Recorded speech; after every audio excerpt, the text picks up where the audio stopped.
Welcome everyone to EVTN News. I know I'm starting a little bit early, but there's a lot of interesting stories. Not a lot of stories, but there's some interesting ones. So we can get right into it. And the stories today, yeah, there's yeah, got some real interesting ones. Um, Francis received the outgoing U.S. Secretary of State Anthony Blinken on November 11th. The U.S. State Department spokesman Matthew Miller said in a statement, the Secretary commended the Pope's commitment to advancing the basic rights and dignity of LMNOP persons. That's right, advancing the basic rights and dignity of LMNOP persons. So, what exactly does that mean? And did the Vatican push back on it at all? I think the answer is the same that we've had for um, 11 years. Has it been 11 or is it more? I don't know. I don't remember. At this point, it's way too long. But yeah, so Francis is he supports the rights and dignity of LMNOP persons. So there you go. The next article I have to cover is an interesting one for sure. So I apologize for the tickle in my throat. A gender-confused man going by the name Lynn DeSenza wrote in a November 20 article published by the LMNOP activist group New Ways Ministry. He wrote, following my visit with Pope Francis, I was able to meet with our Archbishop Christopher Coyne of Hartford, Connecticut. So I guess he met with Francis. Of course, Francis meets with many. If you misidentify your gender, Francis will meet with you. I mean, that's a guarantee. You can't necessarily get a meeting if you want to talk about the awful rotten deal in China, like Cardinal Zen. If you're a cardinal, you might not necessarily get a meeting, but if the cardinal said they were gender misidentified, then they would get an immediate meeting with Francis anyway. So this man said during the meeting, he's talking about a meeting with Archbishop Christopher Coyne of Hartford, Connecticut. He said during the meeting, the Archbishop made it clear that he welcomes and supports the LMNOP community. According to DeSenza, the Archbishop agreed with me, DeSenza, that as an archdiocese we can do more regarding LMNOP causes, and that DeSenza's pro-LMNOP parish, St. Patrick, St. Anthony, is a welcoming parish, or so they say. DeSenza noted, it is the only parish in our archdiocese that has a LMNOP ministry. I'm glad he recognized that. St. Patrick, St. Anthony in Hartford is a Franciscan parish and it recently held a mass in anticipation of the Gender Misidentified Day of Remembrance, where the altar was adorned with a pride flag. DeSenza is both both the Eucharistic minister and a sacristan at the parish, as well as a co-leader of the parish's LMNOP group. DeSenza said the other thing that Coyne agreed with me that we need to create safe spaces for youth in our Catholic schools. Right now, youth in our Catholic schools do not receive any kind of recognition or support for being LMNOP. One of the initiatives that we are going to take on here at our parish is to create safe space for our so-called LMNOP students. So, this is very interesting. Not really, though. It's very disappointing that it's very disappointing that this Archbishop I mean, not a surprise though. This Archbishop, I believe, was a Biden bishop, definitely one of the corruption network, and that's why he got a promotion in the Francis Church. Um, so the LMNOP, the gender misidentified person, wants to groom minors, it appears, and Coin is all about it. So that's the Francis Church for you. All right, moving on to another Archbishop, Archbishop Gustavo of San Antonio, Texas. So I'm going to read this, and you tell me, actually, you know what? I'm going to pull up this tweet, and I'll see if you can see it.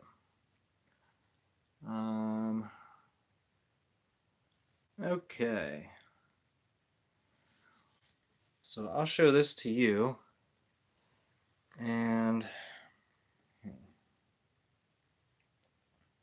yeah. All right, see what you can see here. Oh, is it reflecting? Yeah, it's reflecting. Ah, there we go. All right. So Archbishop Gustavo, it's still kind of reflecting, but yeah. Okay, so he said many people thought that the Hitler era was something of the past. He posted this on November 27th. No, many people thought that Hitler era was something of the past. So I think you get the idea of what he's trying to say. I mean, he doesn't usually post in very good English, so that's just how it works. That's what it is.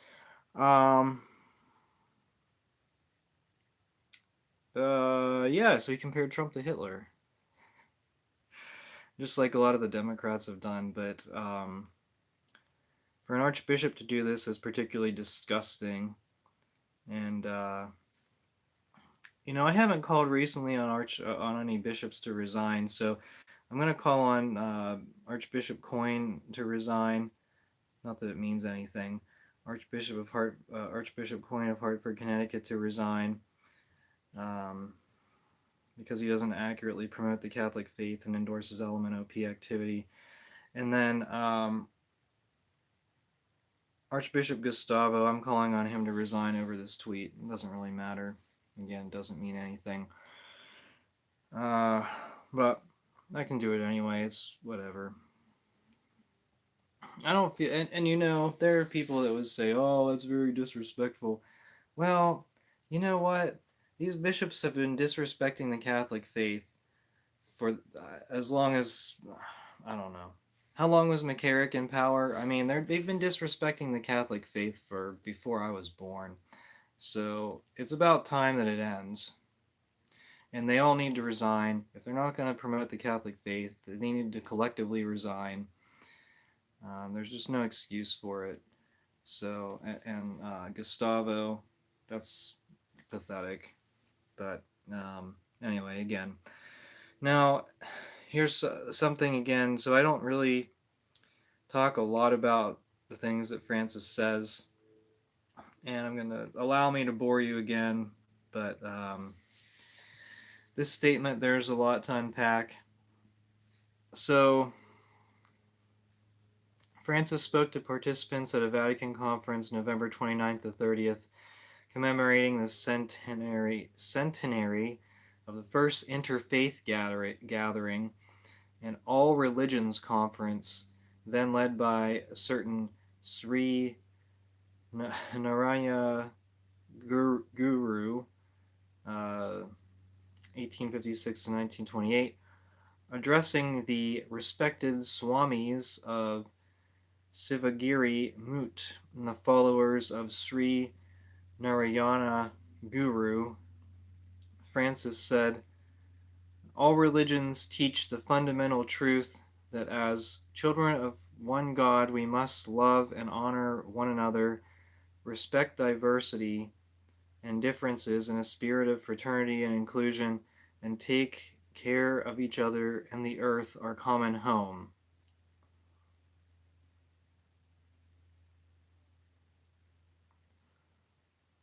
All religions teach the fundamental truth that as children of one God. Okay, so well, I don't know what all religions is he referring to, I guess is the question here. Is he referring to Hindus? Is he referring to Buddhists? Because they don't teach that we're children of one God. So that first part of his statement is false. Unless he's. Because there are only 3 monotheistic religions. So. And the 3 obviously being Christianity, Islam, and Judaism. There's only 3 monotheistic religions. And so only those children teach that we're children of one God. As children of one God. So you think the Muslims teach that we must take care of the earth, our common home? Do you think they really care about that too much? I mean, I'm sure that they don't, I'm sure that they don't necessarily support like destroying the earth intentionally, but do you think that that's a priority for them? Do you think that they care about diversity, respecting diversity and differences in a spirit of fraternity and inclusion? See, that's Freemasonic. No religions actually care about that. Francis is the only one, and it's not the Catholic faith. So, just another.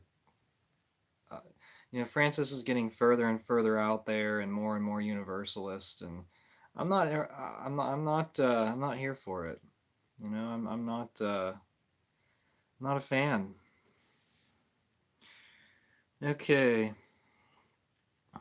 So this is sort of a late-breaking story. The Vatican's Dicastery for Religious issued a decree on November 28th suppressing the Carmelite convent in Arlington, Texas. Bishop Michael Olson of Fort Worth announced on Monday the nuns have been dismissed from their order, but the decree will have no practical consequences for them because they aligned forces with the SSPX, and they said, we continue our vowed life of prayer and sacrifice. The nuns live on a very large and valuable property, and Bishop Olson wrote that he says, we have never made any claim on the property of the former convent, nor do we now. So we'll see how long he waits to go after it. But just kind of a very interesting story all around. But this is the latest. So they suppress them, but what does that even mean? I mean, the nuns don't, they don't administer sacraments. They just live a Carmelite life. Anyone can do that as a layperson. So it's, I mean, it's kind of useless to go after them like that. But, the Vatican has been very quick with this. They're not quick with a lot of other things, but they're very quick to kick the nuns out.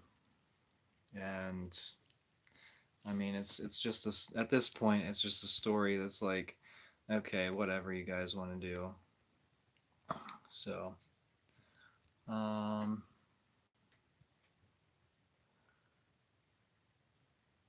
okay. There's some comments, but I don't know if they're spam bots or not. All right. I've been quick to hide commenters because I feel like they're just spammers. And at the beginning of my videos, it seems like the viewership spikes so that people come in and try to comment. But I hid a lot of commenters. I hope I didn't hide any real ones, but it's just hard to tell sometimes. Okay, but that's all I have for today. So until next time, thank you so much for watching. Happy Advent. Advent is a penitential season, so I'm sure a lot of people will have Christmas parties before Christmas. I know that's always, what separates the traditionalist from the mainstreams, is that from now until Christmas is not the Christmas season, it's Advent. And then Christmas season starts on Christmas.